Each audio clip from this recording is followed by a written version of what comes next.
Great day, world. This is your boy Sawan Belcher. This is me taking action on Instagram. And today I wanted to talk to you about how you can follow up with sellers. Okay? I know most of the time you guys stop, which is completely wrong. Just stop following up after they tell you no. You just stop following up after they hang up on you or they curse you out. Okay, so here's 3 tips that can help you follow up with sellers who are not interested so you can turn them into deals that you can maximize on that nobody else is getting. Let's get into it. Number 1, prospects lie. If they say, hey, I'm busy right now, let me give you a call right back.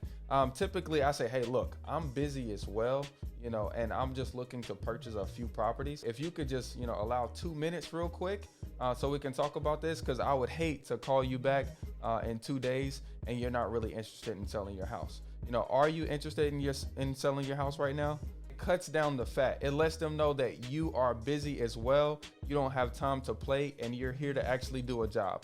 Typically, this right here can be seen as disrespectful on our side, but from the person that's listening, that lets them know that you're serious, that you're a business person, that you're well thought out, that you're planned, you're not a time waster. So it actually helps you when it gets to the buying portion of it, to the closing part of the transaction. Always get the commitment. Okay. What I mean is most of the time we're getting out there and we're practicing talking to motivated sellers, right? Or just talking to sellers, period. We do too much negotiating versus just, we just met them today, so why move so fast? I typically like to have multiple conversations with one seller and on each phone call to help get some kind of commitment. The first one is the cold call, okay? So on that particular call, you don't need to rush into any huge relationship. You just need to get the commitment that they want to sell. And once they do, you move to the next phone call. So maybe you schedule that for a couple days later, and then you can build rapport and then go into the qualifying and creating some kind of relationship with them. And at that point, we get the commitment at, hey, what price do you want to sell at? Now, there's no negotiation here. At this point, there's no negotiation. Why? Just simply get the commitment and then, bring in a little hook at the end of it. Will this be worth your time and my time if I give you a call back and I'm a little bit lower? And at that point, that puts a little hook in without negotiation. On the next phone call, you want to get another commitment. So always work on getting small commitments, not necessarily being aggressive or jumping straight in to negotiation.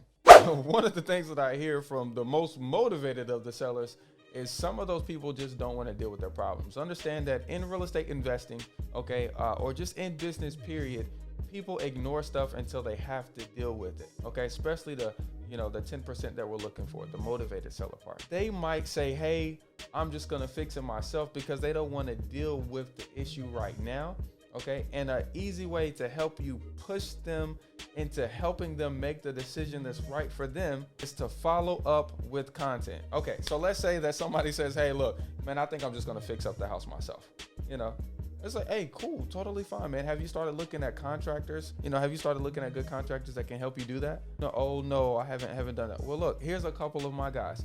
Give them a call, and see what they would charge. And then that way, in 2 weeks, your follow-up phone call is like, hey, are you ready to do that price? It's more like, hey, did you follow up with Mr. Will? I told him that you was gonna call him. Oh no, I didn't follow up yet. Okay, well, I just, if you need any other contractors, let me know. We're actually working on a property right now, and on your house, I think you should start doing the roof first, because you start giving them content and educating them, creating some kind of like balance. Because after you do this, week 2, month 2, month 3, this will create a relationship with them and they'll know that you're the guy that's right for them, okay? The goal of creating a lead is to be able to follow up with it so that they can commit to you when they're ready to be committed to, okay? Because you can't push them too far. You just need to create content to stay in front of them, okay? So this was 3 things to help you follow up with sellers, okay? And our goal is to always follow up with them via text, phone calls, and emails. Be sure that you're doing all 3 so you can seem omnipresent. If you can't afford it, go ahead and throw on some retargeting ads on there as well. So this is your boy Sawan Belcher. This is me taking action. Now, one of my goals is to help 500 investors get started in the business or do their next deal. So be sure to check out the Real Estate Made Easy course in the bottom, and I'd love to have you on the calls and help you either get your first deal or scale up your business to $100,000 a month. You guys have an amazing day. Peace.